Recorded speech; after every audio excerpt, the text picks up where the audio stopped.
Okay. Hello, everyone. Welcome to today's episode. My voice is doing better, so in today's episode,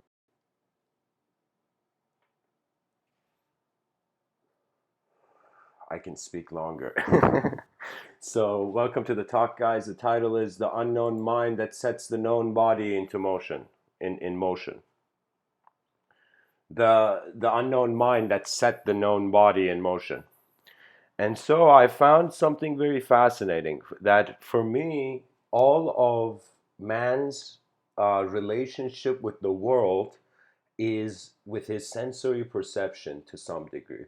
That means, regardless of my abstract beliefs, regardless of what I do with the sensory perception is required. And that's the cool thing. You can say our senses, our perception is like given imagination. And I'll tell you what I mean by that.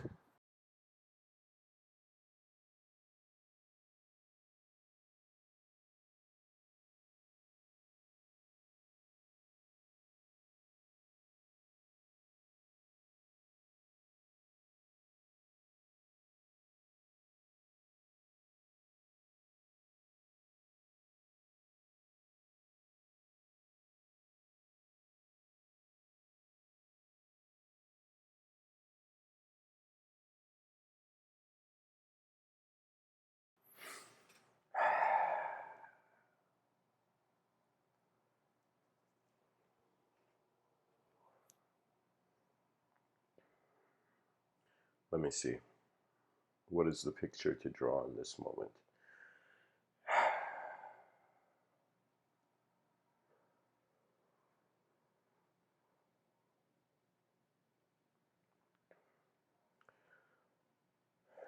All of life is an oscillation I consider between the known and the unknown.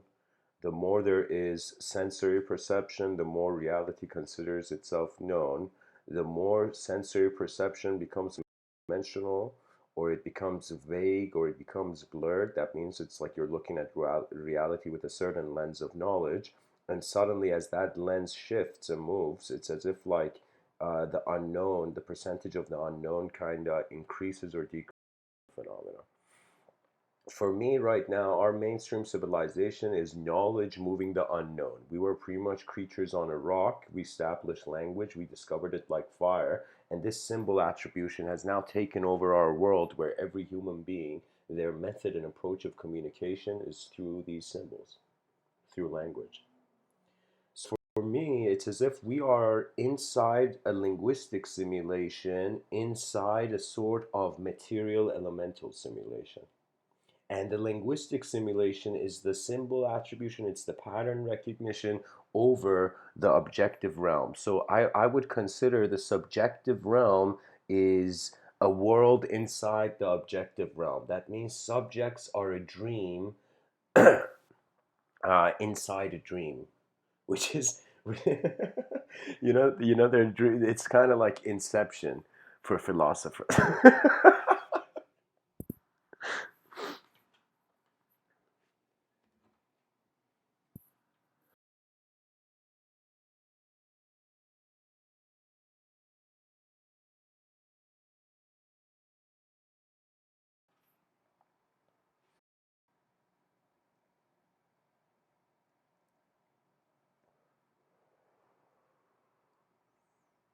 You see, when one looks at the early roots of psychoanalysis or certain methods of comprehending the workings and relationships behind the human being's eyes, it was inspired out of like our ancient ancestors felt they were kind of like chess pieces for the gods. I'm not joking. Various, numerous cultures around the world, they kind of found the creature found itself kind of opened its eyes somewhere and things moving, and it didn't have the sophistication of the scientific method or any other thing. And so when things moved without a reason, the reason seemed to kind of emerge behind our eyes. And what reason could be behind our eyes? It's like just like a person's hand can move objects, It wasn't, I think, a too far-fetched idea back in the day, maybe perhaps in the 6th century and beyond. It was like as if, okay, if a man can move an object with his hand, then it's the hand of God moving the rivers, the seas, and whatnot, right? So suddenly, you can say, throughout the evolution of history, this relationship with the unknown has been crystallized more by what we know out of the moment rather than what we don't know. For me, the difference is that my whole life I thought knowledge was the game to play. And I'm not saying it's not. I realize it's not the only game to play. That as much as a human being should study how their knowledge is approaching the unknown, they must also be attentive of how the unknown is approaching their knowledge. And so the biggest thing about the independence of the free will is the pure confrontation of the unknown. To be honest, any person who hears these talks that I give and you understand, like my main thing is I am telling you the unknown can appear as a instantaneous presence. And an instantaneous presence cannot be put in time. That means imagine before time, what time was it?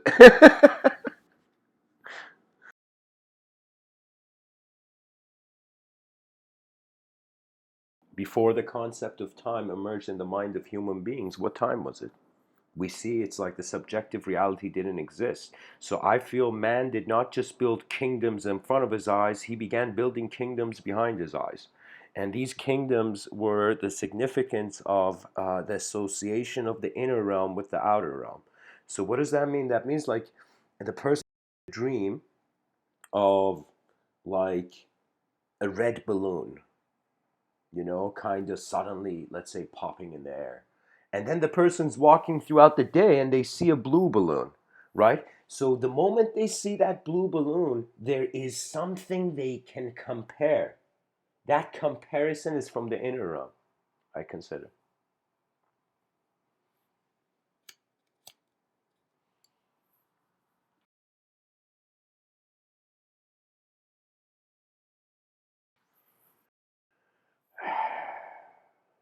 I feel back in the day, it was just enough to study the world in front of one's eyes, but to study the world one lives in.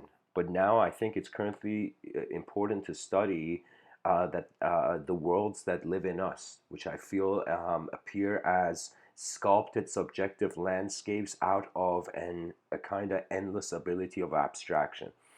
When a person can imagine one thing, I feel that opens up the reality to the other possibilities.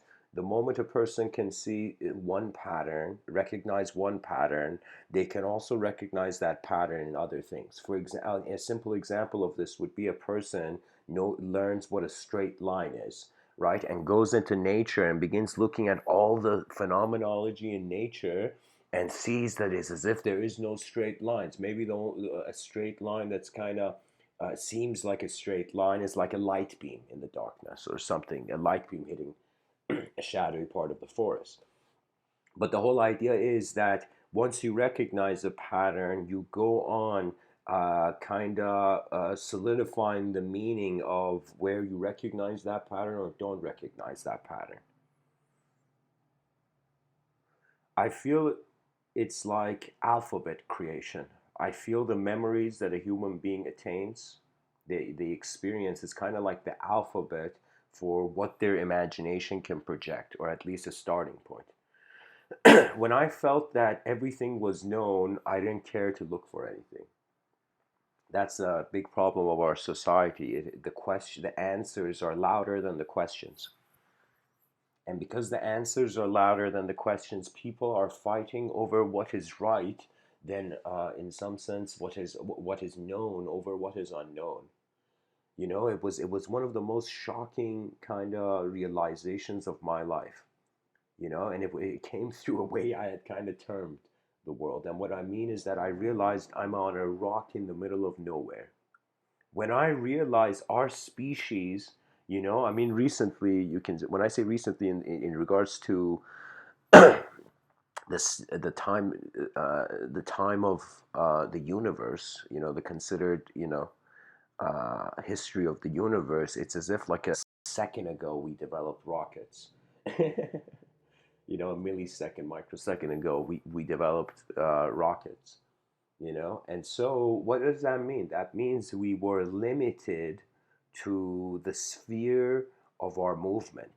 And I feel we have a sort of similar limitation behind our eyes. I'm a person who considers that there isn't just the objective realm, there's the subjective realm. That means in every moment, there are no exceptions. Every human being, every conscious living being, especially, let me say it for the human species,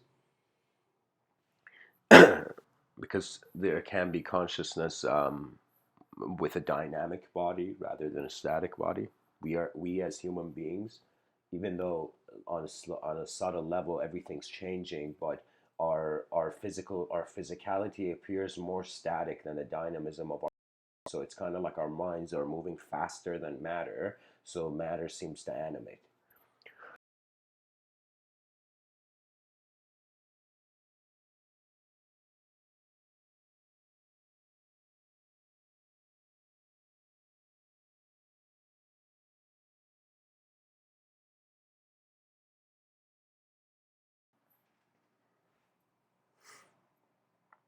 In the Sufi tradition, there is a hadith that they entertain, but it is not authenticated. And in a hadith, so I got to explain this kind of for viewers that are new. You see, it's as if somebody said there was Christianity, then there was Gnosticism, which focused more on the spiritual dimension of Christianity, on the metaphysical dimensions or theosophical dimensions of Christianity. And so it's similar for Islam. One can say it's like Sufism is like the spiritual kind of translation of the religion, you know. Now, a hadith was a certain comment that, for example, in the 6th century, the prophet of Islam was known to say there. And for people who are religious in the Islamic context, for example, the Sufis, they are not disbelievers of God. They are just, they don't see God in the temple, they see God as the whole nature of reality. But for example, specific religious affiliations have a specific acknowledgement of in certain contexts. That means if you go ask I think this would go along for all monotheistic religions. But if you go and ask what the soul is from some priest or monk or fakir or something, like you'll see it's like it's a mystery of God. It's a secret, or at most it's just hierarchized. So there's a hierarchy.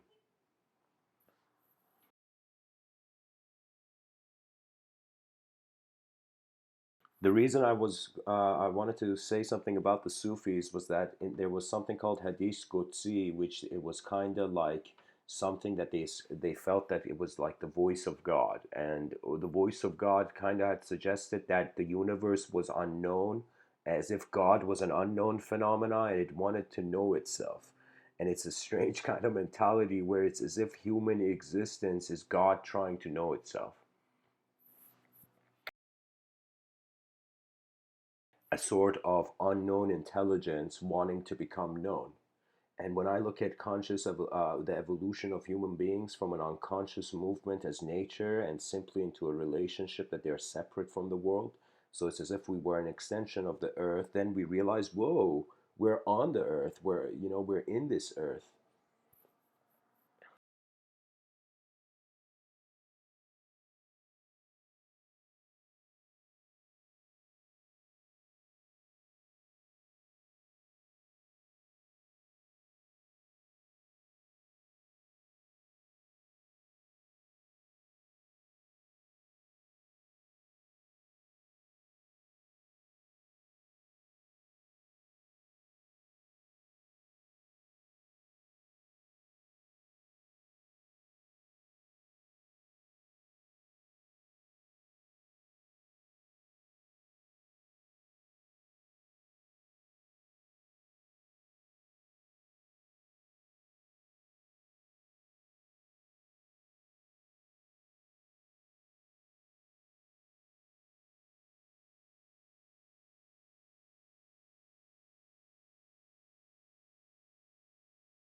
I gotta apologize, guys. This thing was on mute and I was just talking. Just this fascination about unknown fields moving known particles. The known particle is associating intelligence with only how it's particularly kept. In life, the concept of self and world are inseparable. They are two sides of the same coin. That means if you don't have think of it this way. Um, in order, first there was just life, then came form. Then the life moved the form, the energy expressed. And then the life form became a character in the story. So it's kind of like in front of our eyes, the unknown is looking at the known. Behind our eyes, the known is looking at the unknown.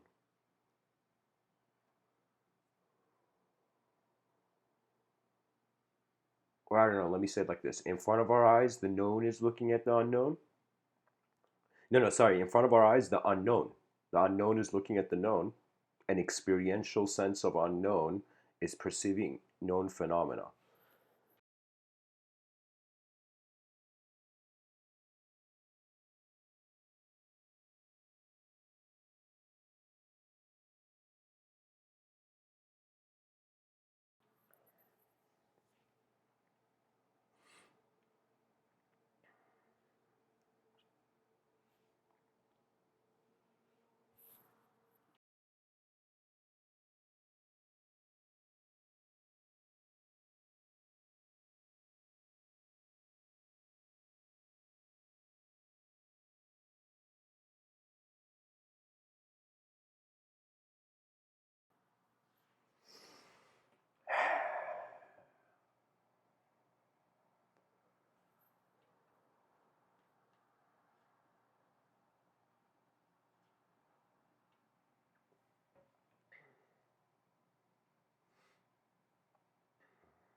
I think I'm going to change the title to Known Bodies Set into Motion by Unknown Minds. I think that's more discreet.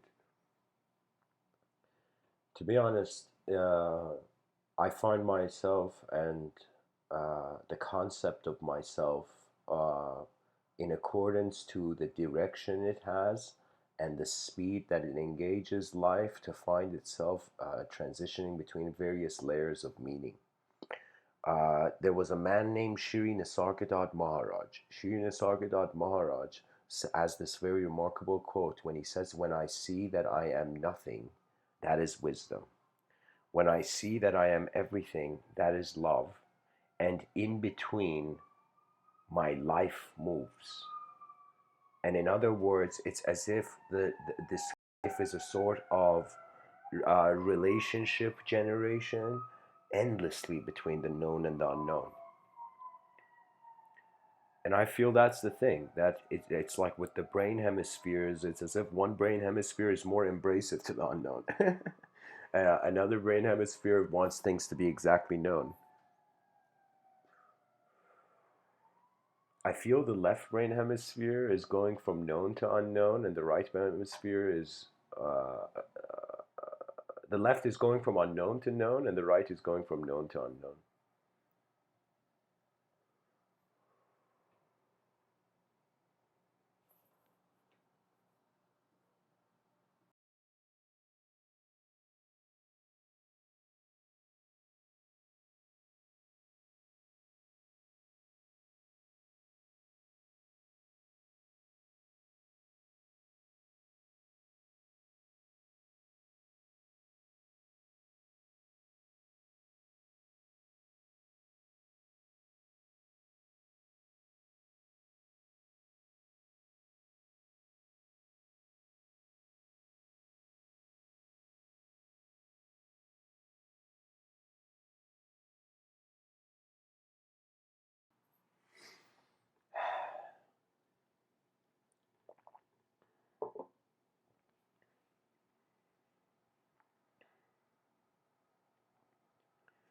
I find the dimensions that appear to us as unknown, the experience of consciousness is as a presence within a personality.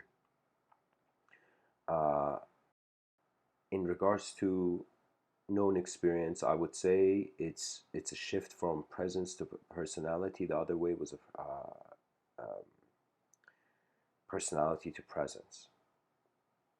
To be honest, guys, it's like I perceive it this way. Uh, we have been conditioned in a world where we think we have to be singular things, but our technology of our morality, our speech, our communication is all in dualistic frameworks. And when you look at the kind of astronomical way things are happening, the planet has been constantly um, showered with light beams on and off. This on and off have kind of, I feel not only the psychophysiology of our existence is based on it, kind of like how the heartbeat is on and off, how there's inhalation and exhalation. I feel not, this is not just a kind of representation of fractal kind of as above, so below kind of situation. But the fact that we have a sort of like in every moment the human being can see a good sense of self, a bad sense of self, a chaotic sense of self, a chaotic um, an ordered sense of self, a sort of chaotic future, an ordered future. In some sense, it's as if we are taking turns based on our actions in it's like the dinner is dualistic, but the speed is singular. Really, when it comes to speed, it's only increase, decrease. But when it comes to direction, there's multiple ways that a thing can move. And based on the dimensions, I find when the dimensions of something, when the dimensions of a phenomena are more complex, that means there's more layers to the phenomena. The direction will be less comprehensible. So if I think that I am only an objective being, I'll look in the mirror and I'll be like, I know everything. This is me. This is it. You know? But if I begin to consider that what if there is an attributeless viewer energetically, it's like energy is conscious of itself as an instantaneous observer that at most can be identified as presence. Your personality is stretched out in time, and because it's individualized as it moves in space, its relationship can get complex. It's kind of like the snowball effect, but we need the first snowball. Now, if the snowball is not there, then it's as if there is no greater accumulation. That means I can say sometimes that when a person experiences themselves as a presence of attention rather than a personalized body, fear does not translate. Certain things don't translate. So it's like a human being and their attention and how their attention is in position suggests their purpose.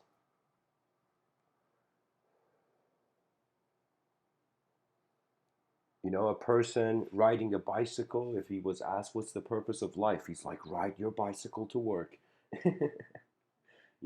You ask a carpenter, what is your philosophy on life? How do you see life, man? He's like, life is like a chunk of wood where you have to kind of craft it in what you want. You go ask the blacksmith, hey man, what is life? Or do you believe in God? And the blacksmith's like, hey man, you think where do Thor gave me this hammer, or Thor guides the strength of my hammer.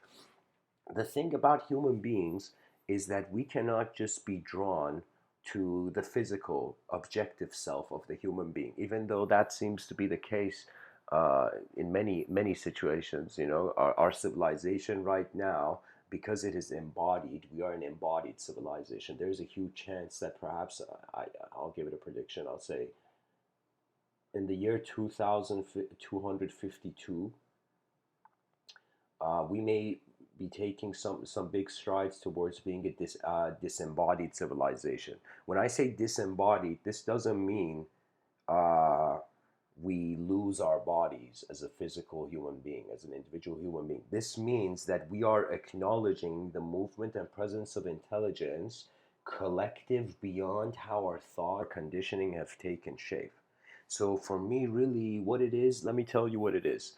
Every human being you see, you can tell if their attention is on the known or the unknown. When there is desire, you have to be looking at a known landscape. A person who doesn't see anything, how can you have a desire in a dark room? Imagine it was as if like there's certain Amazonian tribes, certain shamanic cultures, where in these cultures the child is born and it's strange. The elders keep it in a cave till it's 18 years old, keep it in the darkness. The child is denied access and growth in the light of the living world for 18 years. And I thought, wow, look at how intense. For me, it was so fascinating when I heard that, because I was like, what would that child's experience be when it first enters the light? When it enters a domain where its sensory perception is valid. I kind of realized it was a strange sort of meditation, because a person in a dark room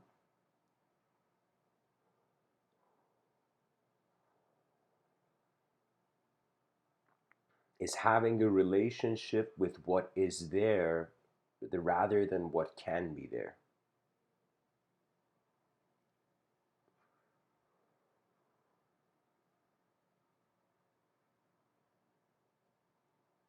So it's kind of fascinating. Our own existence can be said to be the light of a candle. A candle in a dark room was suddenly lit.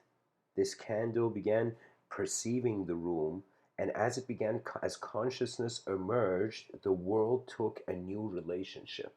For me, the most crucial thing, the main thing that separates, I find, that really makes us human beings is our free will.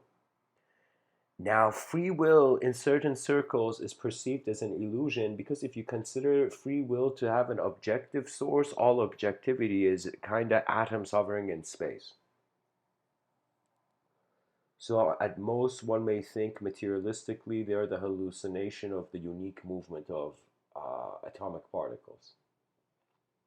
That means to be a materialist is the easiest thing. Everybody who physically moves throughout the day is strangely a materialist. Not strangely, you are being a materialist organism. You know, you are a materialistic organism. But my with where the human species is heading is that we are no longer just a purely material organism.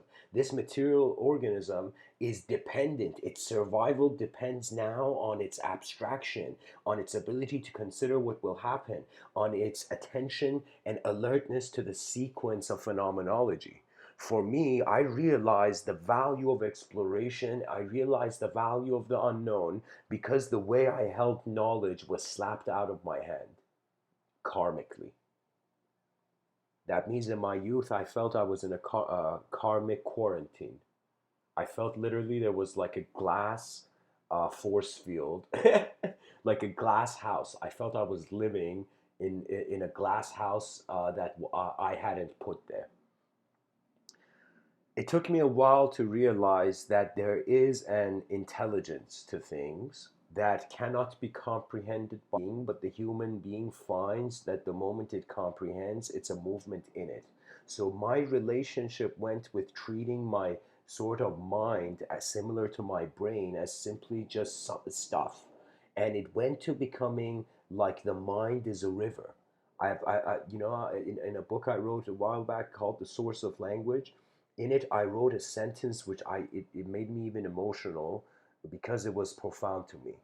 And that sentence I wrote was that your body is made of earth and your mind is made of sky. And when we look at the sky, it is not only immeasurable, it's not just only, it's a non-tangible thing, it's also endless and dynamic.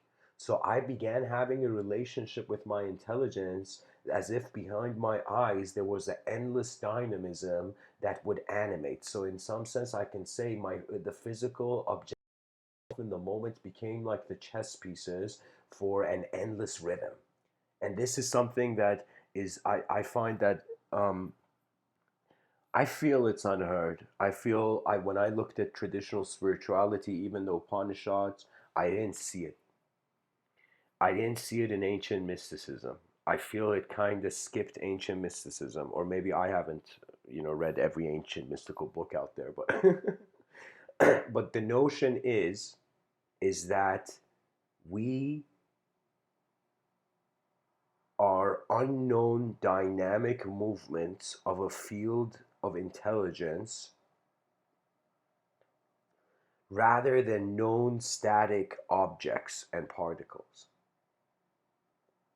And I find that the mind is here so that atoms can move in at greater speeds. I would consider that if we consider our brains to be data processors, uh, and the mind to be the kind of software of this data processor,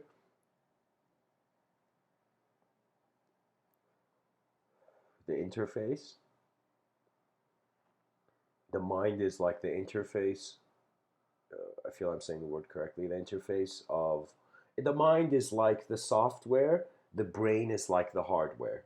And pretty much what the intelligence is processing sensory data at first. You know, only after acknowledging certain ranges of sensory data and becoming comfortable with it, one moves into the unknown. Now, there's been this obsession in psychology with the comfort zone, and in some sense with the nature of the human being more internal or external, or one can say introverted or extroverted. I find the main distinction between this is that we should kind of be able to administer reality from a singular viewpoint of the dualistic, and also from a dualistic view of the singular. That means, in my school of thought, in Mr. Within school of thought, I can say that I am telling people you cannot navigate, you cannot pilot in this plane of existence smoothly and efficiently unless the intelligence within the moment acknowledges, becomes content with four dimensions. And I've used simple mathematical language so this can become universal. The zero dimension, the one dimension, the two dimension, and then I say infinity. So zero, one, two, infinity. What do I mean by this? You as a human being, or let me say it like this, you as a moment of existential attention that is experientially aware of itself, it's like considering the void. Before we can put stuff in the room has to be empty space. Now, it doesn't mean the emptiness of the room is non-existence. It doesn't mean space is not an element. We treat in modern times as if space is not an element. But in ancient times, space was like the fifth element. There was earth, air, fire, water, and then there was space. And so what that means is what kept things together, that invisible, it was like it's like in ancient I believe it was in Chinese thought that in ancient Chinese thought that they considered there are invisible strings tying every person together. Now if you were a quantum physicist, you'd be like, yo, that sounds like string theory.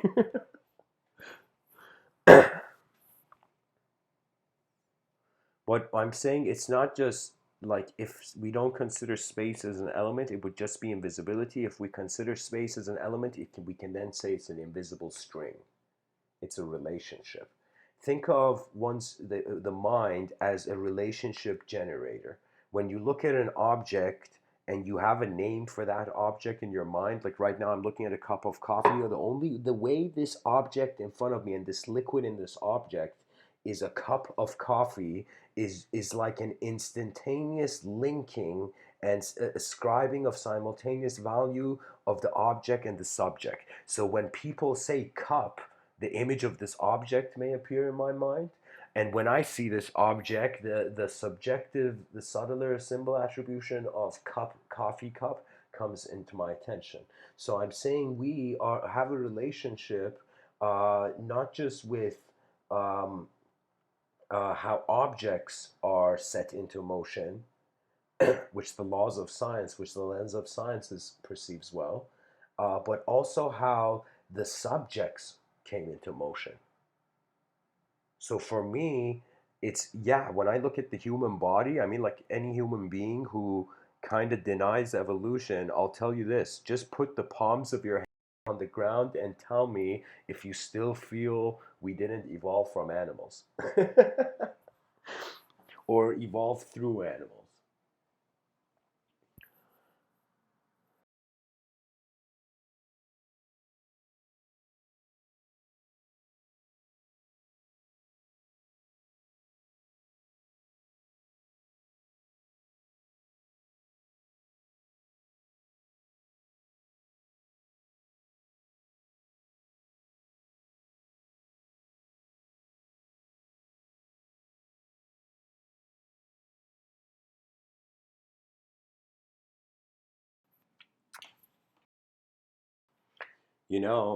It's interesting because just like how one sees that after you play after the chess game is finished, the pieces go back into the box. And after the human lifetime, we see the atomic constitution, these atoms that are being used, they in some sense dismantle and dissolve and they go on being something else. And so this is why scientists such as Carl Sagan are known to say that we are stardust or star stuff. So technically, a collection of a bunch of dust of stars. A collection of stardust is talking to you right now. So in regards to the objective realm, after the chess game is finished, after the universal sector simulation of intelligence is complete, then it's as if these atoms were never me. So it's fascinating, isn't it, that if we are made of atoms and we're considering to be material creatures, it's kind of like this cup suddenly being named. So it's like sometimes I have felt like I am my name. My real name is Amin. And so sometimes I felt I am my name. And there have been times where I felt my name is being my atoms. My personality is being matter rather than matter is becoming my personality. I feel that we as a civilization were afraid of the unknown. And because we were afraid of the unknown, we were afraid of where it would lead if it was integrated into civilization, and multidimensionality was shunned. You see, this is why kinda esoteric practices kinda to the common religious person seem like they are like Jedis that have gone to the dark side. They are more interested into the objective relationship with the divine or with the unknown than with the subjective relationship. Because I find it's like if you can't let go of something, you still can't observe it. You still can't see outside of that action, or you don't have access to the precision of what that actual phenomena is.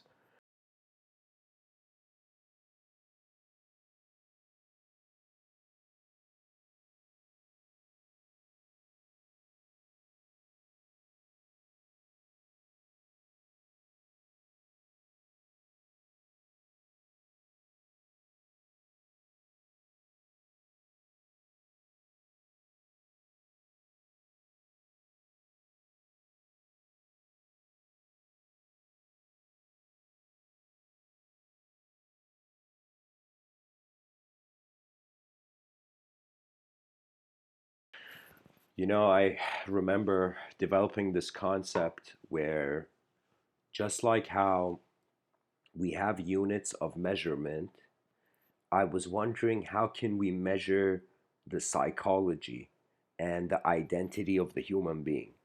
And I kind of realized that that identity exists in a situation where it still is considering certain things unknown. That means if your eye, if your sight, your awareness as a human being was unlimited, it would mean you would be observing every manifest thing. So think as if like um,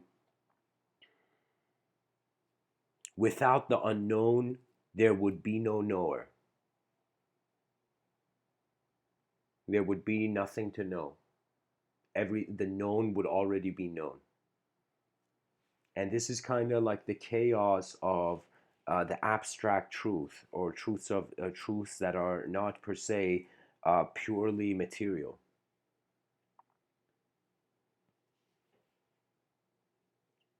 The idea I had developed was that I called it as it's like a measurement.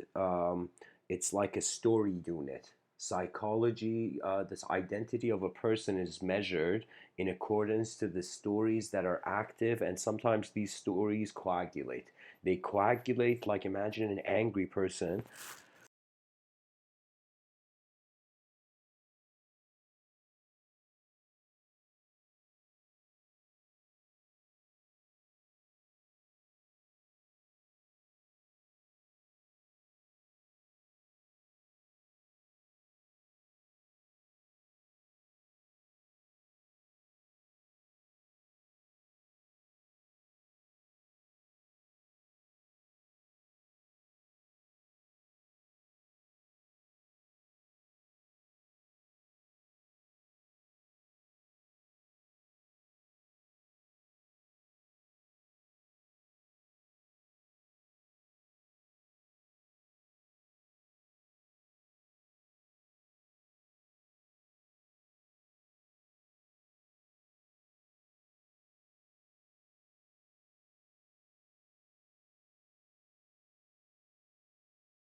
Okay, let's start again.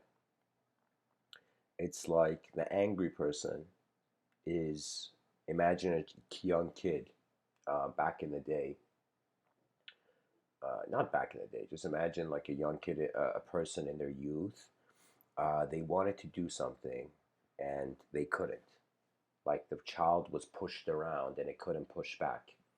Now, years go by, years. The child has become totally something else, but there is still the presence of memory as an influence upon all moments.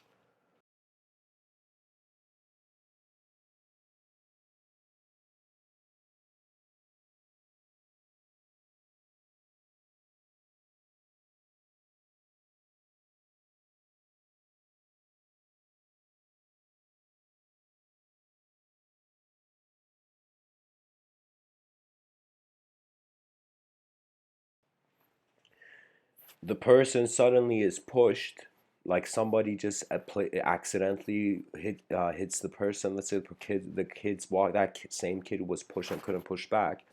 Years later is walking in the street. Suddenly somebody accidentally pushes the person, hits the kid, and the kid gets pushed back. And this person has instantly in that moment the memory of when that this person was a kid. And instead of kind of being very civil and in the present moment about it, kind of looking at things in the present experience, the person suddenly pushes the other person back as if it's justified. So I'm saying the things we didn't get to do in our youth can sometimes be justifications of why we suddenly do things intentionally when we get older.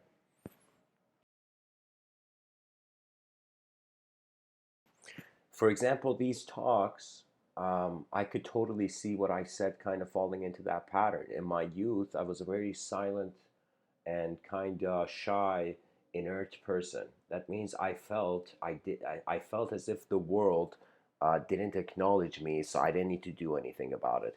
And it's as if it's so cool because the moment a person has a belief, that belief is like a change of seasons.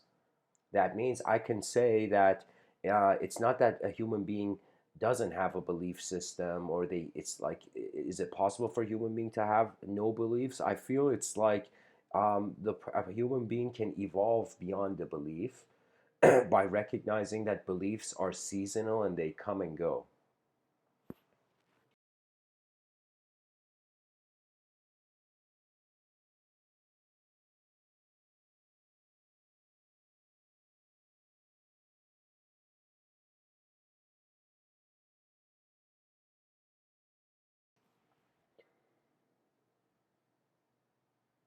Human beings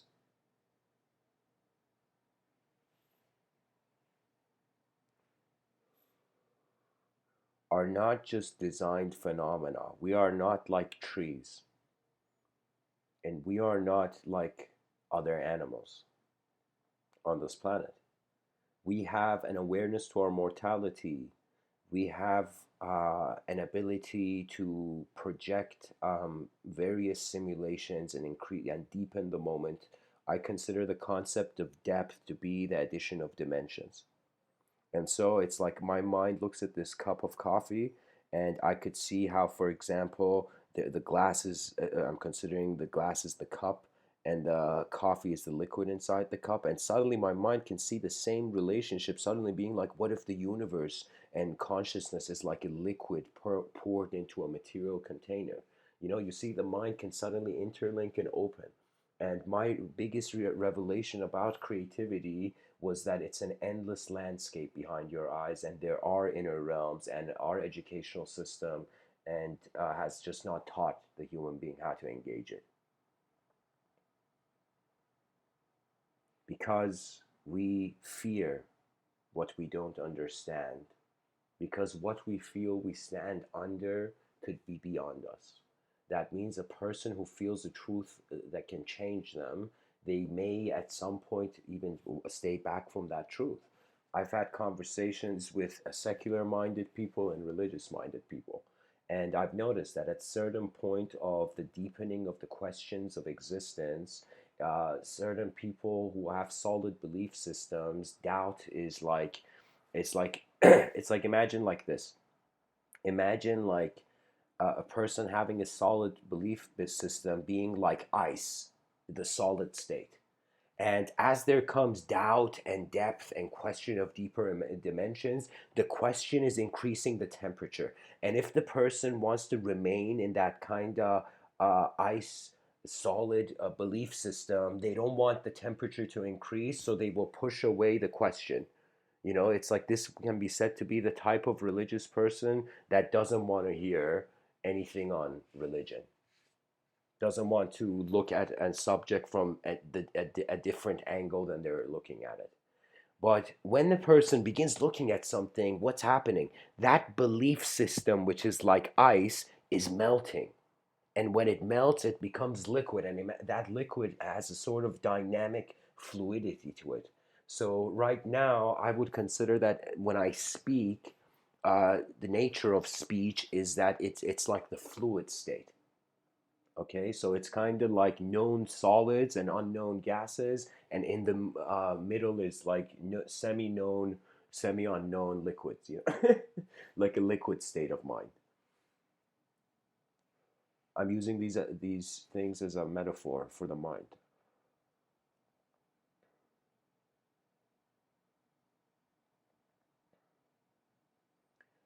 So it's just about acknowledging the known and the unknown, and recognizing that if we say we need to have balance, this brings up a huge concern. So many people on this world say many things, should be as they are, balanced. They feel as if like balance is the ultimate thing. And of course, if you're a surfer on a wave, or if you're a human suddenly in the wave of conscious existence, you want to maintain balance. I understand that. But the issue with balance is that it has to consider maintenance between two different states. And I've wondered, what is this balance of the objective realm and the subjective realm? How can this balance be attained? What is this middle way that the Buddha was talking about? You know, why did the Diamond Sutra say, keep your mind alive and free without abiding in anywhere or anything? Why was there an intention to purify experience from existential definitions? And the reason is because the experience in your eyes is a dynamic field. It's like the simulation of a wave. It's like literally something hitting something and that becoming something for a certain while. Let me tell you this, experience is waving, existence is like particles, experience is like waves. I can totally say a person experiences things in waves. Even consciousness to me, it seems to be like a unique signal. That means when I wake up in the day, there is there is an underlying intelligence to the moment. And you can even look at your body right now. A person doesn't think about their heart beats. A person doesn't think about their breathing, they breathe. You see, it's a lot of the processes of nature are administering themselves. Man's identity or egoic outlook or just selfhood is the conscious administration. That means we have free will in a pre designed system. So that free will has limitations. And I feel the more a person goes towards the unknown, they will feel like they are the collective unconscious. Person moves more into the known, they will feel they are kind of persona, the conscious self. Now, why is it important to even look at this? Why is it important to wonder about if life was a boat and one found themselves to be a figure on this boat, why was it pushed in unknown waters?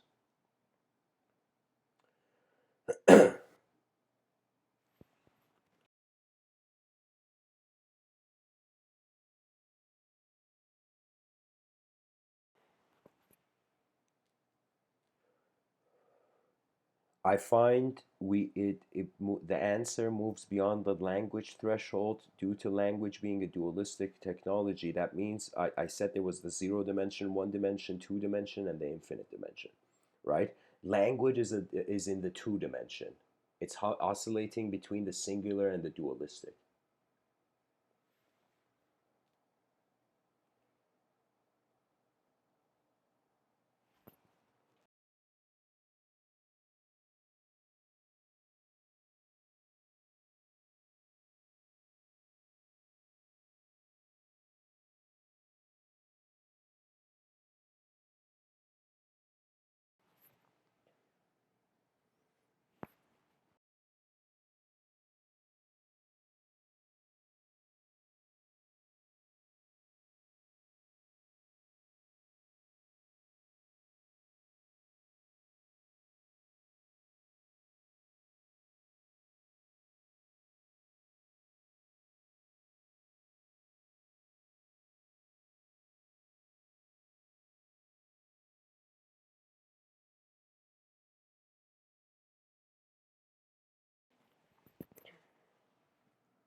You know, I I think this is the difference.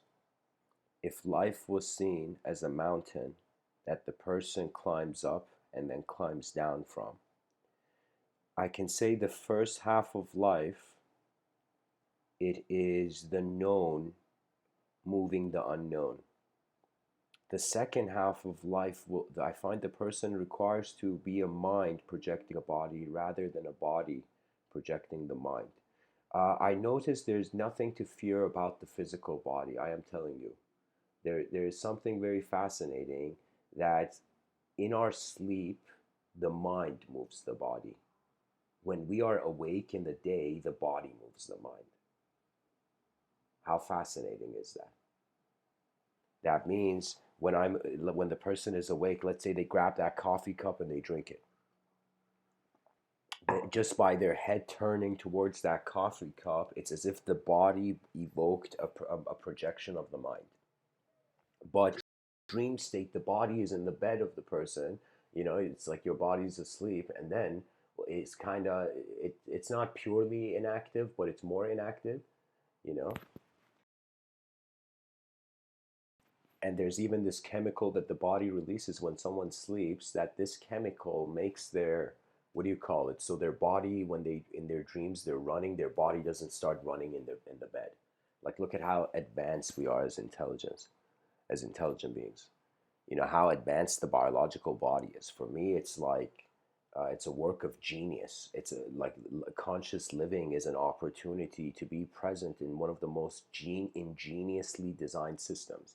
Now, it has limitations, but just the fact that right now, as I'm speaking to you, I'm a biological organism that is a relationship of not just the air in my lungs, but various systems of, like, think of the cardiovascular system, the nervous systems, and how all these systems are working together to be one thing.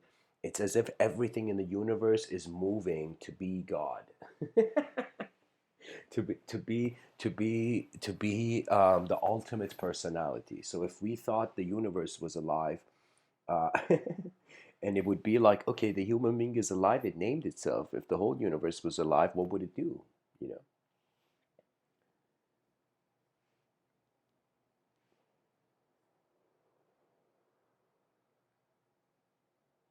I think ultimately, especially from the mystical angle, it to observance before action.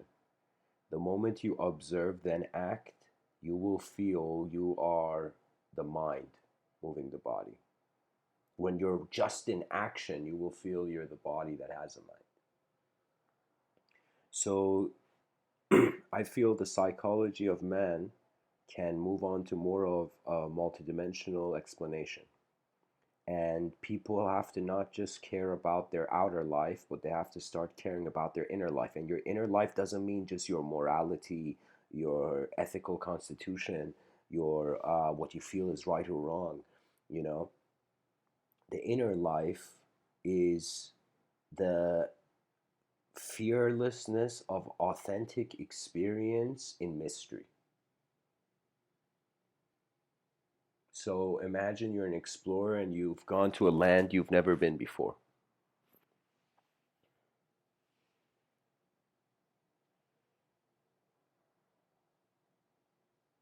The novelty of the relationship, of the new relationship of experience with existence.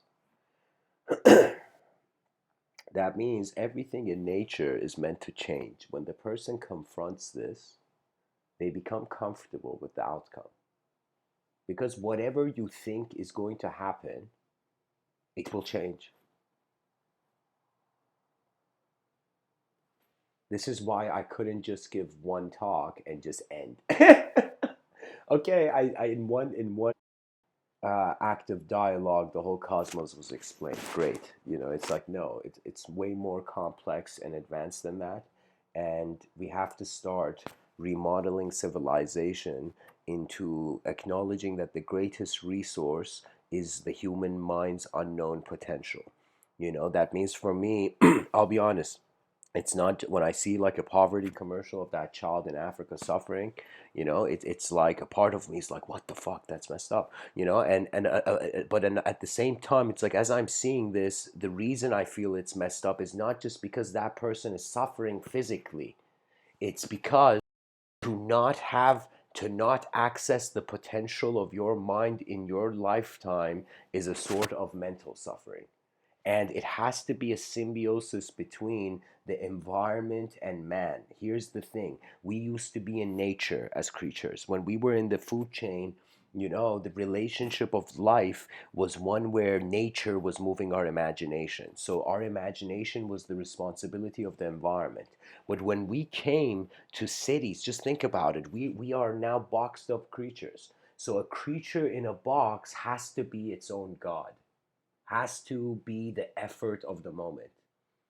So I'm saying that it's just a transition of the responsibility of the ecosystem now upon our own interpretation. So I say this metaphor that we are evolutionary wise, we are kind of like the eldest son of Gaia, the eldest child of Gaia, and we are the first to leave the house of nature. And it's as if there was a sort of declaration of independence to the archetypal position of the being. So it's like in certain phases of life, dependence is necessary. In certain phases of life, without independence, you cannot know what you are. Unless you have a distance from your environment, you won't know what part of your behaviors are the environment and what part of your behaviors are habitual inner patterns or structures. So for me, the fascination of the mind was the same as finding a city behind my eyes, a hidden city, as if that person went looking for Shangri-La and found it behind it, their eyes.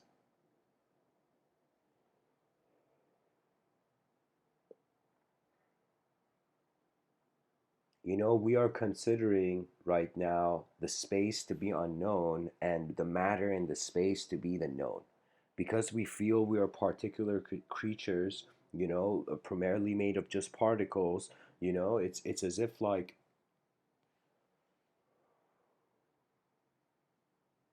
even the obsession to know can uh, be like wearing sunglasses at night and wondering why the stars are dim.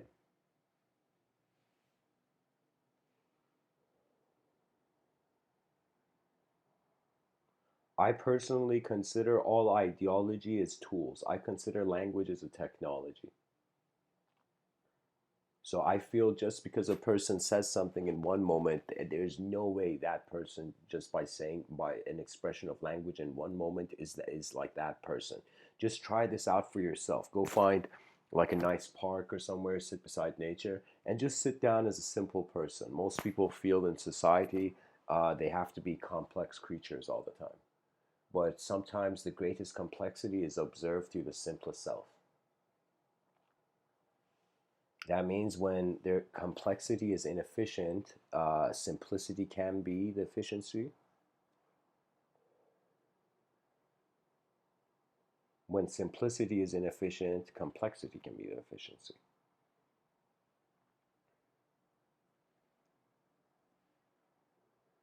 The cool thing about language is everything that is said has a reverse engineering towards back into the silence. That means it's like the same way the human being doesn't know what wasn't experientially, the experience wasn't active before the person was born and after they're born. Like there's certain scholars that say there are two worlds a person lives in: the world that began from the moment you were born until the moment you transition out of this realm, this plane of existence. And then they say from the moment there was and the world that was here before you and will be here after you, right? And most human beings are simply concerned about the first world from the moment they're born to the moment they die. This is why so many human beings they're kind of conditioned into self-obsession. And it's kind of, we have no choice because on some level we have to maintain the physical individual before we can entertain subjects of a collective society. That means individuals need to advance, and then automatically collective archetypes will develop and civilization will advance.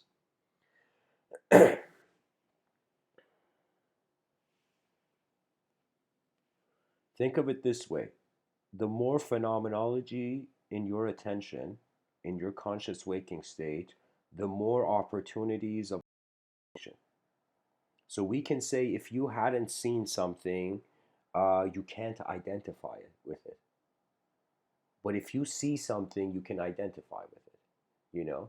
And if you look at knowledge kind of being like a Tetris game where the child's mind is like the bottom of the Tetris map and the Tetris pieces are falling and different ideologies are falling into the child's mind and based on the free will are being positioned differently.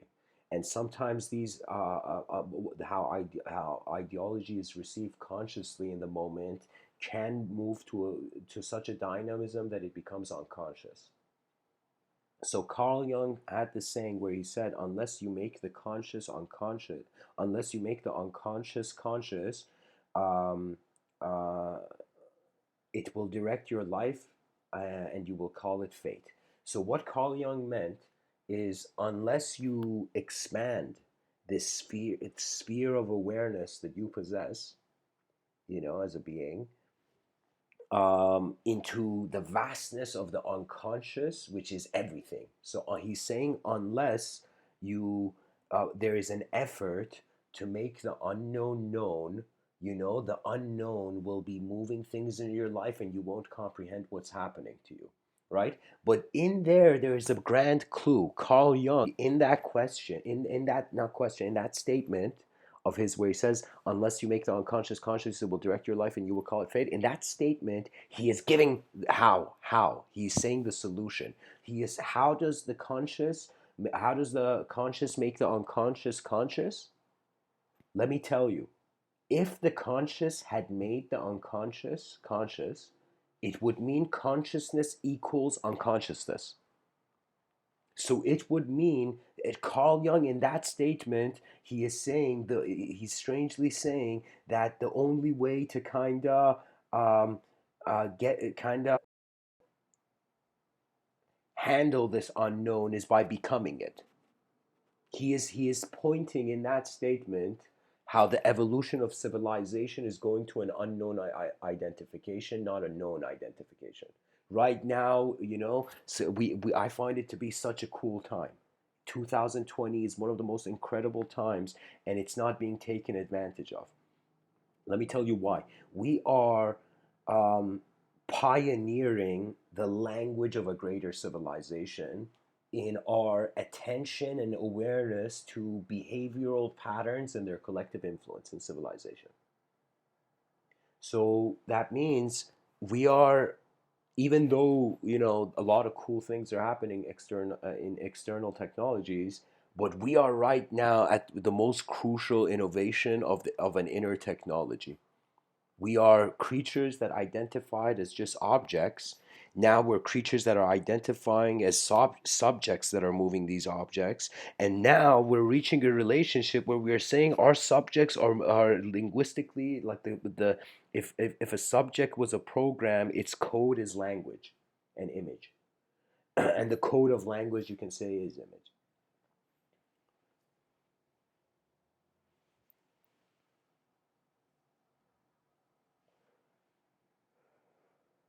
We are finding an advancement in our communication as a species with our living universe. And it's very difficult. It's like the mind is in such a unique position unless you acknowledge it as as multidimensional. There will always be in from one angle. It's like this. It's like there's an object. You can have 360 degrees of perception on this, okay? But you are choosing to have only, let's say, 30 degrees of perception, and you are just saying that's my belief. It's like then you suddenly see no. It's like there are various degrees, and then I came to realize it's not just like a fixed number of degrees of perception. It's not like a circle around the object. We can endlessly spiral to the object. So the same way you can say matter can move thought, or let me say it like this, an object can move subjects the same way a subject can move an object, and their simultaneity, it's like an x and y axis. So we human consciousness is at the intersection of an unconscious collective field of intelligence with a sort of conscious individual particle or point. We are the intersection of the sky and the earth. Therefore, an endless dimension with a dimension, with the finite with the infinite. And how can you even know you're finite until your mind can consider infinite? So it's as if, like, it's another way of saying you can never know you're a temporary creature, because the concept of temporary is simultaneous with the concept of eternal. It's like night and day, you know? You need the concept of both, you need both concepts to have the existence of that dualism. So if we choose to be temporary, that means we're saying we have seen the eternal and we know we are not it.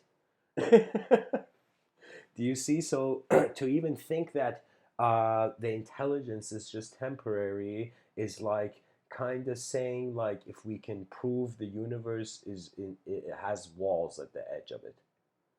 It's like trying to prove the universe is a room. I feel the only reason the universe appears as a room is because our the perceiver has to contain.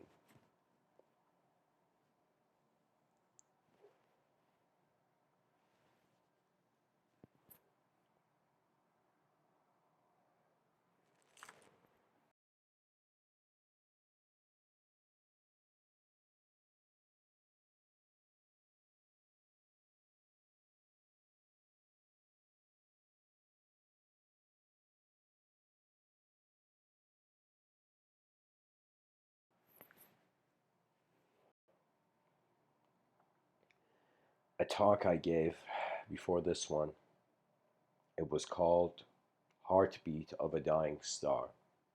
And I was attempting to kind of share parallels between how a star dies and how a human being dies.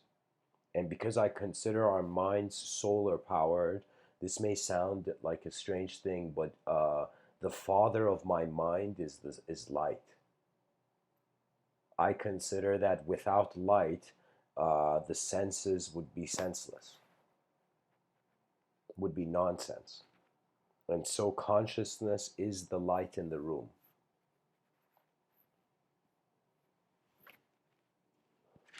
When we look at a star, how does a star die, guys? This is a good question. When I say star, guys, I'm not talking about celebrities, even though you can kind of see the same metaphor. But when I say a star dies, it is as if the sort of power of the fusion that is causing the expansion of that flare of the star, it's as if there's, from within the star, it's trying to expand, it's trying to step out, it's trying to give its light to the whole world. But from outside of the star, it's like gravity is pushing the star into itself. So it's like the star is trying to break free and gravity is denying it. And it's like an inner effort of the star against an outer effort of the world. And when that inner effort can't maintain, when that reaches a certain kind of end of the firewood of the star's heart, it becomes a situation where the external forces conquer. And the star suddenly, you see it even in movies, the star kind of expands, then suddenly goes back into itself. So that's the way that I kind of saw. Oh my God, my identity, personality is, or persona, as Carl Jung would say. This sense of self that I am in this moment. Okay, it's an effort against external forces through its own dimensions of interpretation. So my inner realm is trying to, like the sun, give and externally, but the outer realms are trying to push it back internally. So for me, I suddenly considered, just like how a star dies, the human being, when the inner realm can no longer push, it allows the outer realm to define it. And this is so crucial, that whatever happens in this life, remember that the light of your free will is in the room. The light of your free will is in all the rooms. It is the hand of the pilot on the navigation of the plane of existence.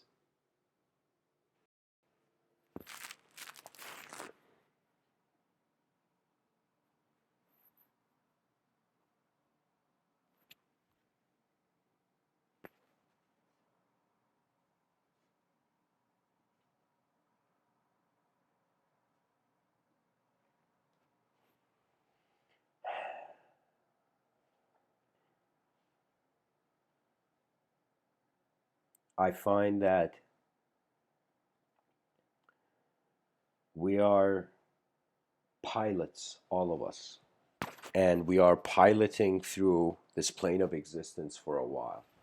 And in some sense, our inner realms are a guest in this world. Imagine this manifestation, existence, the kingdom of existence had welcomed you, and the king of existence had said, come, come to my council, come to my, gathering, and so you suddenly found yourself in this kingdom of existence, and you are not the king of this existence. You notice you are just that temporary creature that's come here for a little while. You are the hands of consciousness on the piano keys and of the periodic table, you know for a little while.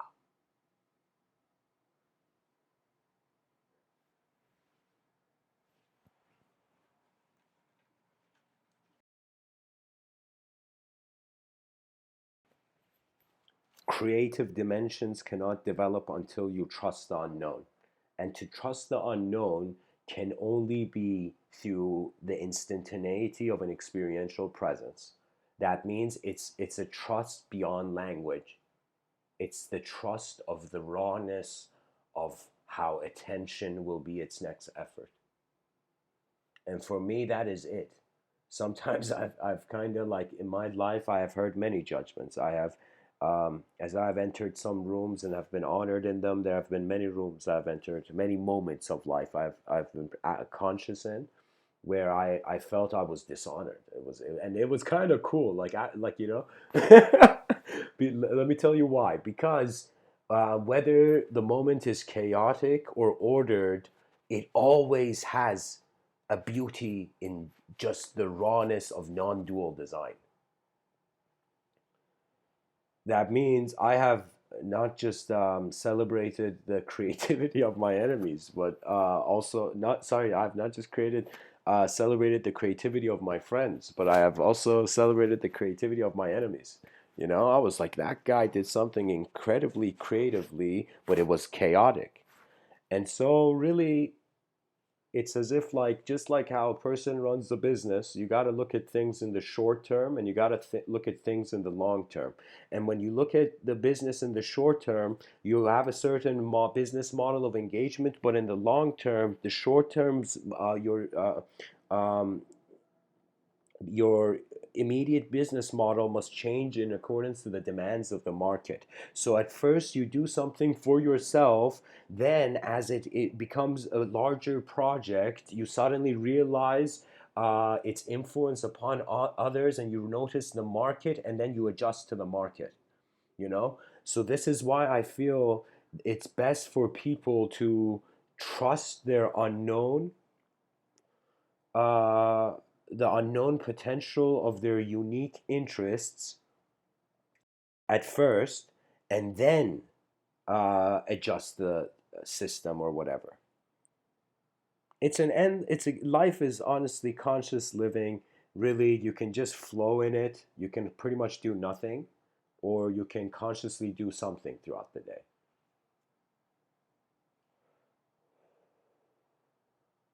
And I find that for me, I was like, how many days? How many days every day I wake up, mind processes the world in one type of story. Next day I wake up, the mind processes the world in another type of story. Another story, another story, another story. And every day it was as if I'm like, what is this existence doing, playing around with itself between the conscious and unconscious? And I remember it was like, it's strange. I would consider this, there's two ways of having divine anger. One is you're angry at the divine. That's the one I was experiencing, and the other is when the karma of the external universe sets you straight. It's like the most important thing about humanhood is realizing your sight is not the only sight in the room. And that's what makes this human civilization spectacular, rather than all the brain all behaving as one thing. There are various parts of the brain behaving in various ways. There's the creativity of how neurons move, you know, in relation to neural synapses. It's kind of like, I remember I was walking in a park, and there was a tree. I was going to sit on this bench, and before I sat on the bench, I saw this squirrel go up this tree. I'm not joking, guys. It was such a spectacular moment of nature for me. So I'm walking. Okay, I'm in this park walking. I see this squirrel run up this tree, and there are two trees beside one another, and the trees didn't have leaves, you know? And so I just see the squirrel jumping from the edge of one branch of one tree to the other branch of tree. And in that instant, I don't know why, my mind saw the squirrel as a neuron. And I felt for the first time that my neurons were alive. I could see how my neurons were squirreling. We're like being like squirrels. And it for and that's the thing. In that moment, it was from one dimension, from one tree, jumping up to another. And I realized the neurons are traveling, and there is a consciousness to their journey. And so this consciousness, I'm not personifying. I'm not saying, yo, you can talk to your neurons. It's like, you should, the best way to treat the brain is by communicating. Anyways,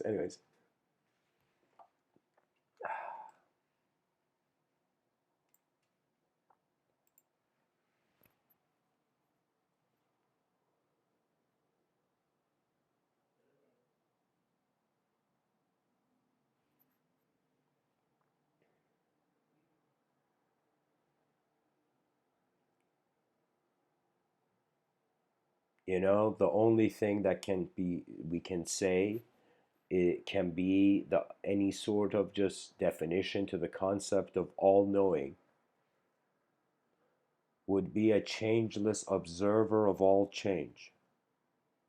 And when you, as a human being, become a changeless observer of all that is changing in your moment, it's another way of saying attention through stillness and silence is wondering about all movement and all noise. And so when you discover this relationship of your voice with the silence, your movement with stillness, then you are kind of realizing the relationship of life with death. And death is something in the first world. From the time you're born to the time that you pass away, it's an interpretation accumulated in that range. But beyond, but I can say death is a door.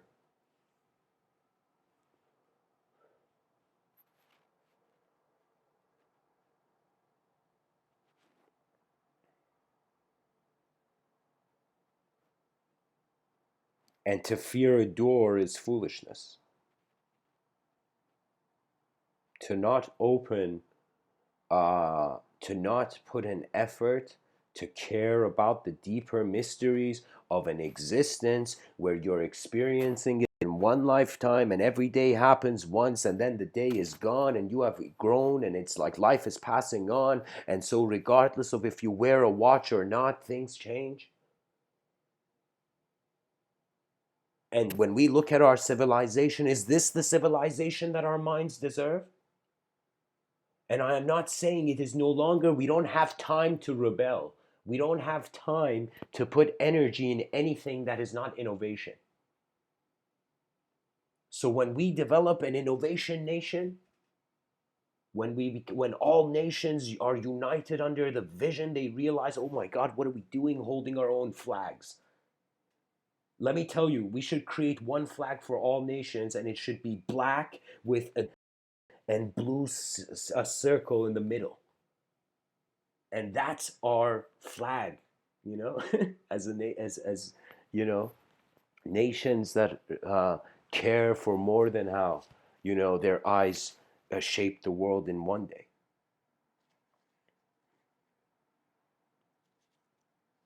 Because the concept of growth, the concept of evolution is the effort of intelligence to move beyond itself. The caterpillar goes into the cocoon not knowing what it will be. Man transitions through various moments in this life not knowing what he will be. And if you fear that sense of not knowing, that sense of the unknown, your knowledge will break itself in front of the unknown. For me, the unknown was strangely, it's like, let me tell you, go and ask any religious person, any, any religious person, okay? Let's limit this to Abrahamic context. You go and ask, and you go ask, you're like, just as a, imagine a young child. This, let me say it in a way where it can be discreet.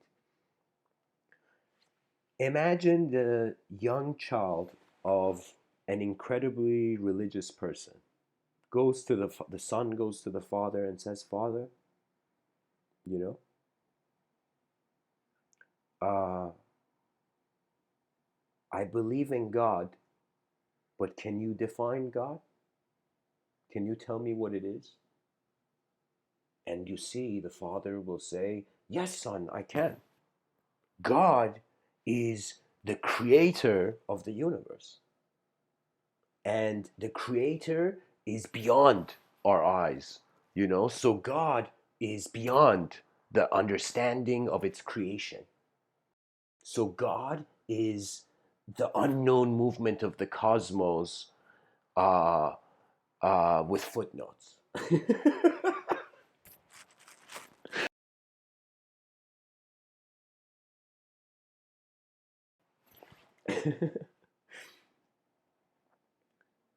So you see, even the children who are raised in religious environments don't have a known concept of God. It's not a shape. It's like the idea is not an idea. The idea is like a kind of like liquid. It's changing all the time. It's like how, imagine like you spill soup in the space station. It's like that kind of like the topology of the movement of that kind of liquid in that space you can't make it a static definition.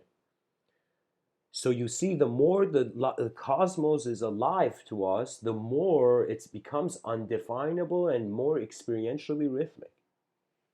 So I'm saying it's like we are all language is an effort to shape the unknown in known experiential ways.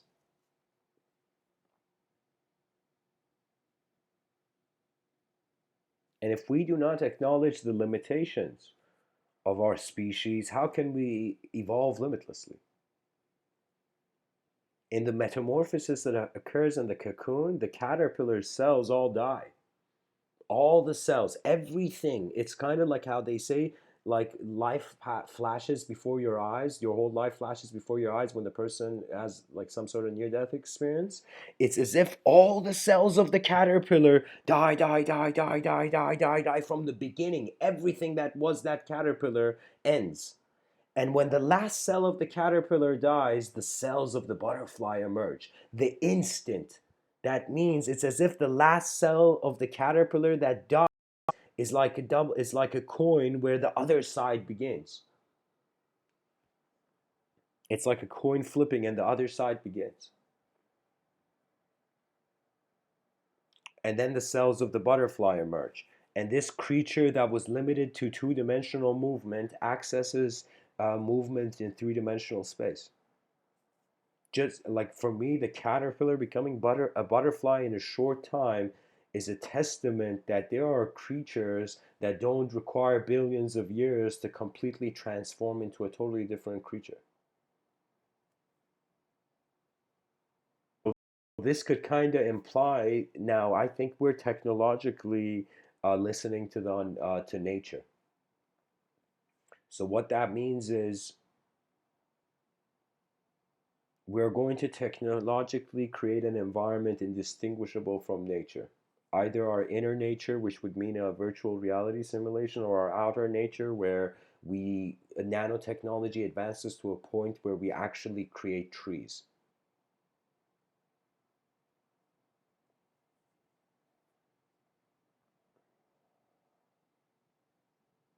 Free will is like your life has a permission to be an empty canvas for you and for you to paint on it. These words that I'm saying right now, they are some sort of effort in from the silence and stillness to sequentially move noise and image.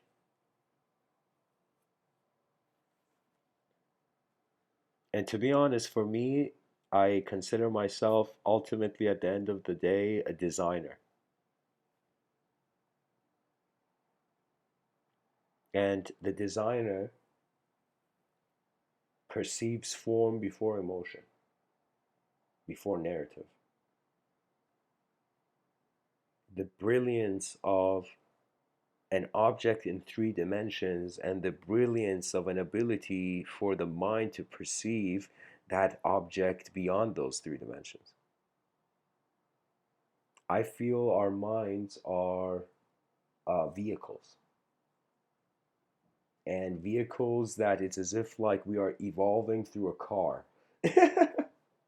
You know, or you can say karma is like how a car is moving and the free will is the steering wheel. And when the person says, "What's my karma?" It's like, guess what? How you move the steering wheel on the highway is your karma. So, anyways, I'll share a few quotes, probably read something for you from my writings, and then end off. But I'm going to say this: life is an opportunity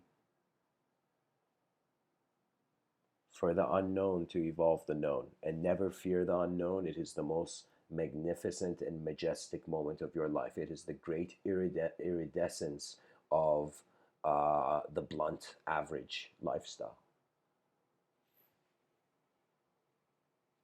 The mystery of vision's dynamism.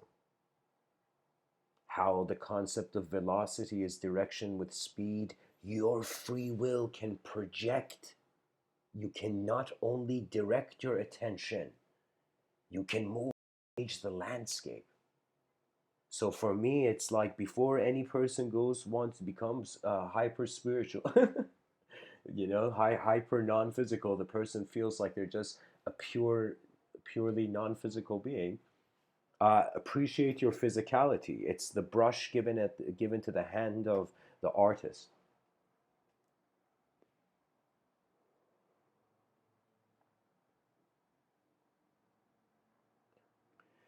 The quote I want to share with you is a quote from the poet Rumi, Jalaluddin Maulana Rumi.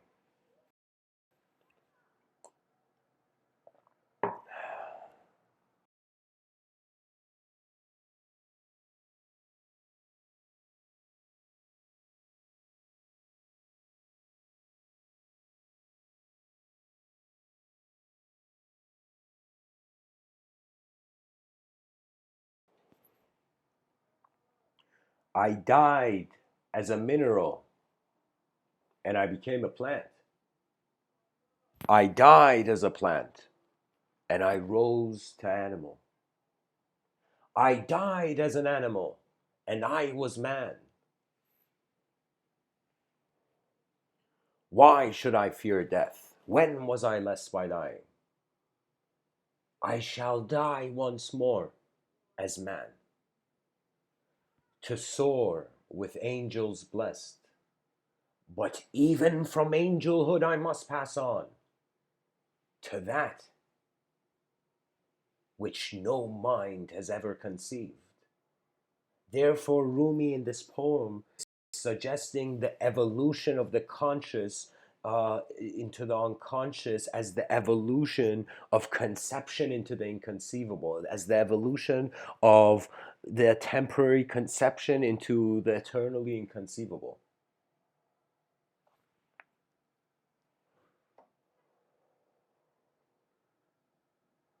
You know, it's like you can consider the universe intelligent, or the universe was intelligent enough to be our intelligence, was intelligent enough to create intelligence. The vision that Rumi shares is, I find, that collective civilization. I had this very unique kind of um, uh, uh, playful explanation. Like I remember, it was kind of a strange conversation I had with my father, where he was speaking about kind of, we were having a philosophical discussion on the nature of potential animate beings beyond the veil of sensory perception, potential rhythms of animate movement, intelligence, intelligence beyond sensory perception, in other words. And so we noted, we were talking about how back in the day people had a notion where the person felt they had what's the term, guardian angels or something. They felt they had invisible helpers or something. you know and so I kind of was sharing with my father how I found a way to strangely explain that. And I was telling him, if we consider that the future of the civilization is a collective non-physical presence, that means our future self is one being. That means the future self of every living individual phenomena in this universal sector, imagine, in the future is one being, you know so that collective self, I felt like, would automatically be beyond time, because it will be the awareness of all times. So I felt the concept of the guardian angel was the collective future self of the person already knowing how they would move. So I felt like, how did like, imagine this idea, like somebody's entertaining the notion of guardian angels, and then the person is thinking, how does this guardian angel know where to be, what to do, how to do it? It's like, where it's I said, and of course entertain what I'm saying here playfully. So I felt the concept of the guardian angel was like the future self, in the same sense that right now, my present moment, my past is the memory of my present moment. Right now I'm talking to you. Okay, the same way I know my past, what I did in my past, I thought, what if the future self knows what I have done, and that's why it can adjust it. So I felt it's the relationship between dimensions of non-duality with duality. And the dimensions that are non-dual are experiential, and that means, and the dimensions that are dual are existential. And that means there's two exits out of existence, experientially, I consider. The void, emptiness, a sort of singular, acknowledging that before the singular there was the void, and acknowledging after the dualistic there's the infinite.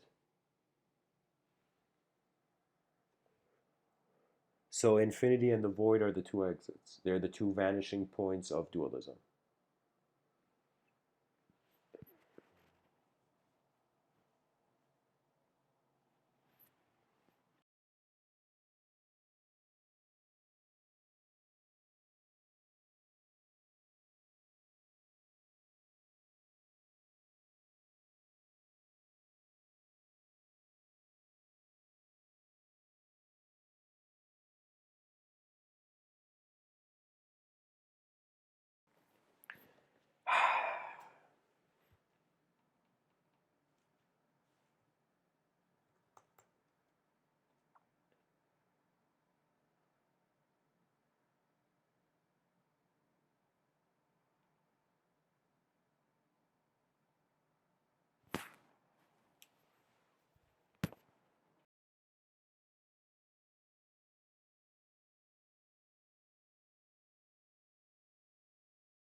Okay, guys, I'm gonna share this poem um, that I wrote in 2015 uh, from this book I called Rahmana, Rahmana. And so it's the 13th poem, and the poem is titled "You Will Not Understand This Poem." And so pretty much I wrote this in 2015. They were kind of existential poems. I feel like sharing it here. The poem is titled "You Will Not Understand This Poem."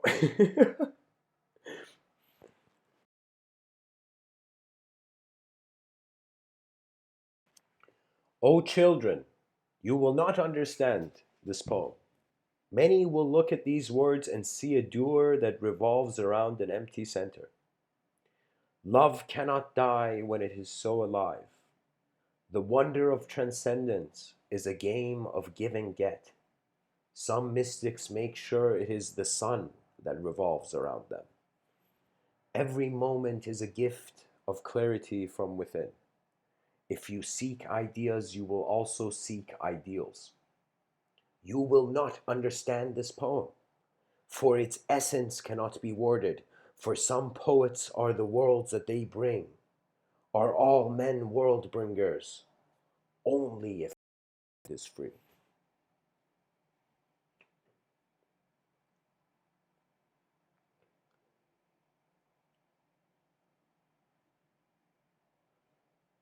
We have to free the mind of our species from the ignorance of a sort of individual self-obsession that is uh, denying the better.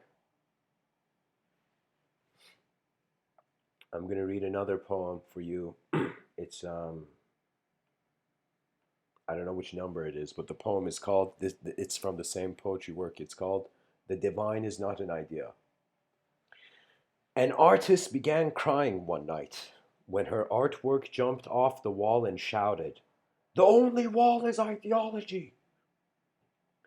The world speaks to us through every creation that walks in one moment. Do not fear death. It is the greatest lesson of life. I may be a child of God, but I grew up with all existence. Rage stops you from breaking the cage, but will your gentle wings let you sleep at night? Do not fear yourself. You are the beacon of absolute existence. All realities shall bow to the universe within. Do not fear blind men spinning with sharp canes. Even lions will at last roar last. The divine is not an idea, but an experience faster than lightning. The child that has learned to play with space and time is beyond time and space. Poetry is the most beautiful mistake. When your feet have become the center of the sky, heaven will embrace earth before any name could touch sacred ground. A poet bleeds with his breath. Is blood just a color?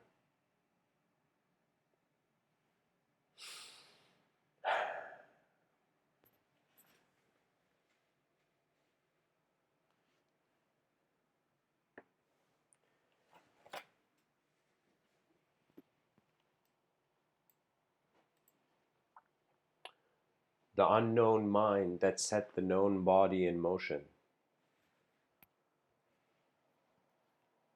The position of our purpose and how our attention is what is in our vision. Oh dear human being,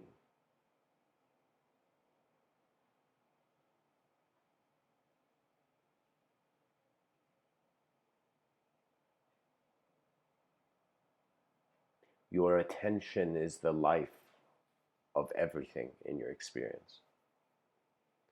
Realize you're not a creature of language, you're a creature of attention, and the attention can navigate through language. That therefore experience is free before the existence needed to be. It's just the freedom that is not dualistic. It is presence. It is like realizing that you are existing as much as the whole cosmos right now. You have an existential commonality with everything that is here now.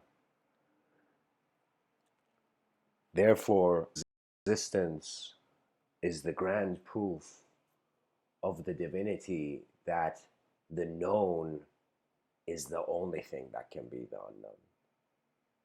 Sorry, not not that the known can is the only thing that can be the unknown. It's just that the known is the traveler.